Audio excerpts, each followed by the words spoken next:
Antarctica, एक ऐसा स्थान जो हमेशा से रहस्यमयी और दुर्गम माना गया है। ये नाम सुनते ही रूह कांप जाती है। एक ठंडक जो हड्डियों तक उतर जाती है, एक अजीब सा रोमांच और डर मिलके।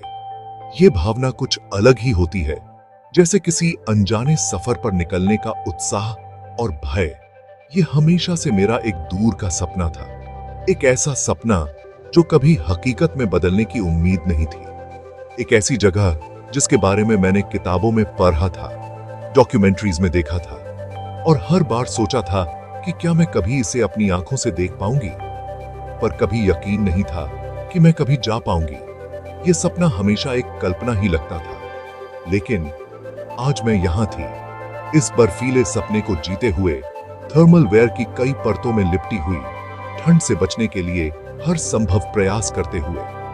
एक आइस ब्रेकर में ड्रेक पैसेज के बर्फीले पानी को चीरते हुए, जैसे हम किसी दूसरी दुनिया में प्रवेश कर रहे हैं। जहाज चरमरा रहा था, बेरहम लहरों से जूझ रहा था, और हर झटके के साथ हमें उस प्रकृति की ताकत की याद दिला रहा था जो हमें घेरे हुए थी। यह अनुभव हमें सिखा रहा था कि हम कितने छोटे हैं इस विशाल और शक्तिशाली प्रकृति के सामने।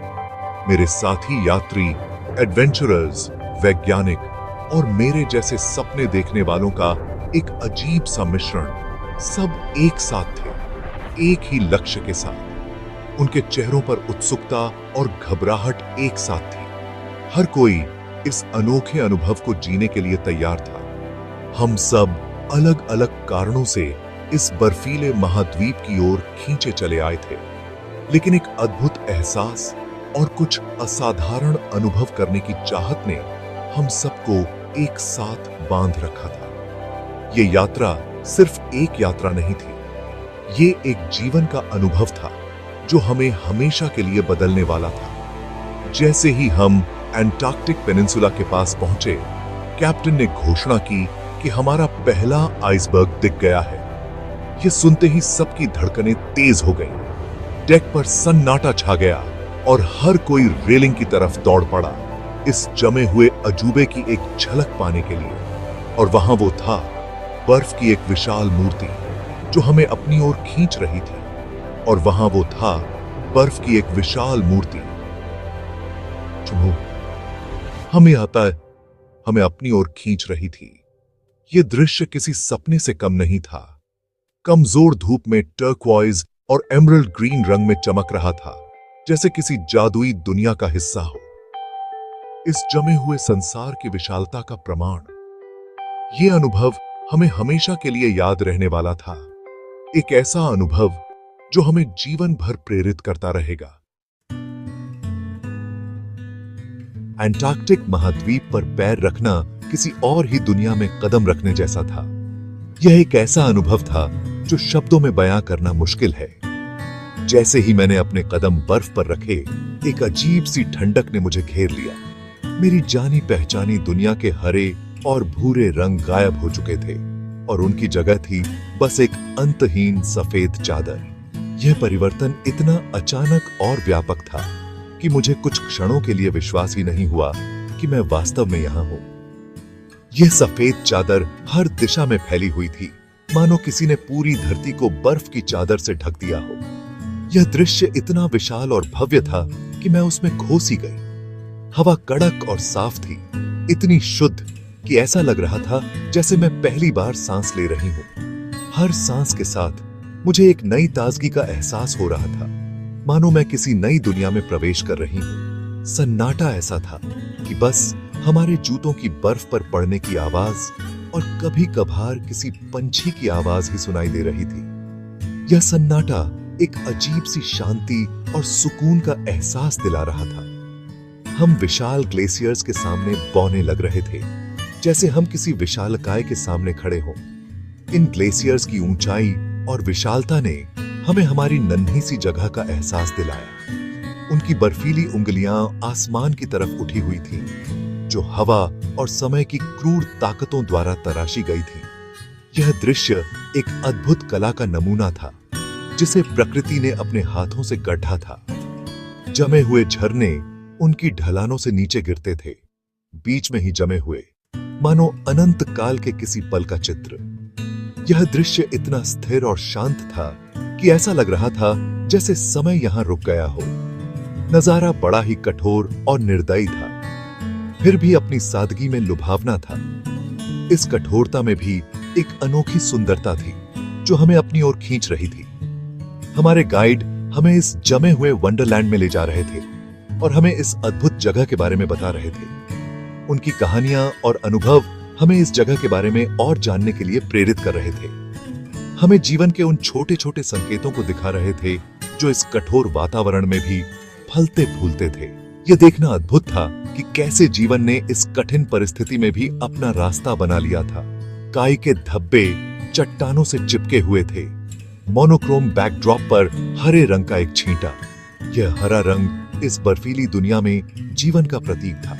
हमने इस इकोसिस्टम के नाजुक संतुलन के बारे में सीखा कि कैसे एक छोटा सा बदलाव भी दूरगामी परिणाम ला सकता है। यह समझना महत्वपूर्ण था कि इस अद्वितीय वातावरण की रक्षा कैसे की जाए ताकि आने वाली पीढ़ियां भी इसकी सुंदरता का आनंद ले सकें। मेरी इस यात्रा का सबसे अविस्मरणीय अनुभव एम्परर पेंगुइन्स की एक कॉलोनी से सामना था। ये अद्भुत जीव जो अपनी अनोखी जीवन शैली और अद्वितीय अनुकूलन के लिए जाने जाते हैं, मेरे सामने थे। ये राजसी जीव सभी पेंगुइन प्रजातियों में सबसे बड़े बर्फ पर एक साथ खड़े थे।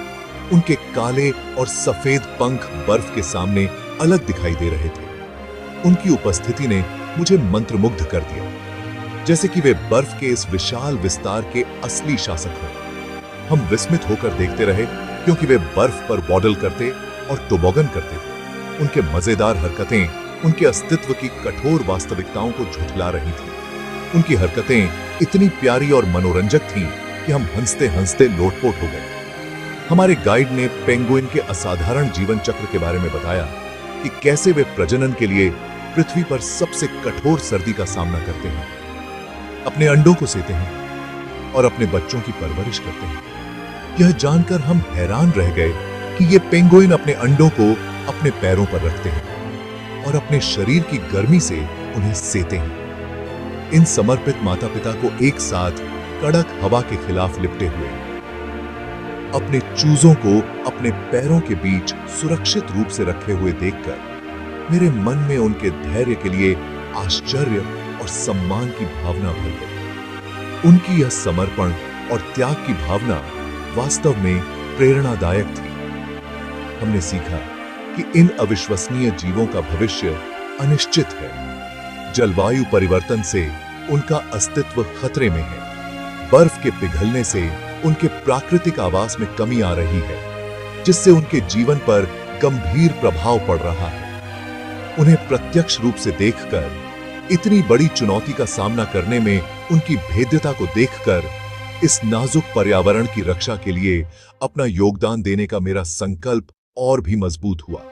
यह अनुभव न केवल मेरे लिए एक अविस्मरणीय यात्रा थी, बल्कि एक महत्वपूर्ण सीख भी थी कि हमें इन अद्भुत जीवों और उनके आवास की रक्षा के लिए हर संभव प्रयास करना चाहिए।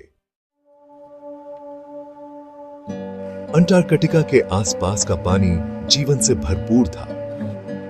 हम घंटों डेक पर बिताते थे, बर्फ के टुकड़ों पर खेलते हुए प्लेफुल सील्स और पानी की सतह को तोड़ते हुए व्हेल के ग्रेसफुल मूवमेंट्स को देखते हुए मंत्रमुग्ध हो जाते थे। उनके विशाल शरीर लहरें पैदा करते थे जो हमारी छोटी नाव को हिला देती थी। एक दोपहर हमें वास्तव में एक जादुई अनुभव हुआ। जैसे ही हमारा ज़ोडिएक एक संकरे चैनल से गुजरा, हम सैकड़ों, शायद हजारों क्रिल से घिरे हुए थे। पानी चांदी की तरह चमक रहा था क्योंकि ये छोटे जीव, जो अंटार्कटिक फूड चेन की नींव है, हमारे चारों ओर घूम रहे थे, जो सभी जीवित चीजों के इंटरकनेक्टेडनेस की याद दिलाते थे। अंटार्कटिक के परिदृश्य का सन्नाटा अक्सर ग्लेशियर्स के कैल्विंग की बाहरी दहाड़ से टूट जाता था। हम विस्मित होकर देखते थे क्योंकि बर्फ के टुकड़े कुछ घरों से भी बड़े ग्लेशियर की चपेट से मुक्त होकर समुद्र में गिर जाते थे, जिससे ऐसी लहरें पैदा होती थीं जो पानी में फैल जाती थी। यह प्रकृति की कच्ची शक्ति की एक शक्तिशाली याद दिलाती थी, एक ऐसी शक्ति जो बराबर माप में बना और नष्ट दोनों कर सकती थी। अंटार्कटिका इतिहास में डूबी हुई भूमि है, साहसी अभियानों और मानवीय धीरज के अविश्वसनीय कारनामों का स्थान। हमने कुछ शुरुआती अभियानों के अवशेषों का दौरा किया। ठंडी शुष्क हवा द्वारा संरक्षित उनकी लकड़ी की झोपड़ियां इन निडर खोजकर्ताओं के जीवन की एक झलक पेश करती हैं। इन ऐतिहासिक संरचनाओं की छाया में खड़े होकर मैं उन लोगों के साहस और दृढ़ संकल्प पर विस्मय की भावना महसूस करने से खुद को नहीं रोक सकी, जिन्होंने इस अज्ञात भूमि में कदम रखा। शैकल्टन और स्कॉट जैसे आदमी, उनके नाम ध्रुवीय अन्वेषण के इतिहास में हमेशा के लिए अंकित हैं। उनकी कहानियां विजय और त्रासदी दोनों की कहानियां हैं।